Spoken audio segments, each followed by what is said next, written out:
Did you know that doing the bare minimum at work actually rewires your brain to want less? Here's what happens when you mentally check out. When you stop trying at work, your brain's reward system starts to shut down.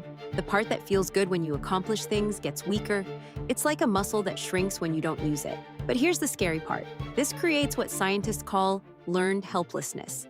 Your brain literally learns that effort doesn't matter, so you try even less, which makes the problem worse, and it spreads. When your coworkers see you doing the minimum, their brains mirror that behavior. It's called psychological contagion. One checked out person can infect an entire office without anyone realizing it. The worst part? The longer this goes on, the harder it becomes to feel motivated about anything. Your brain forgets how to get excited about goals and achievements. This is why some people feel stuck in jobs they hate. It's not just boredom, it's actually brain damage from giving up.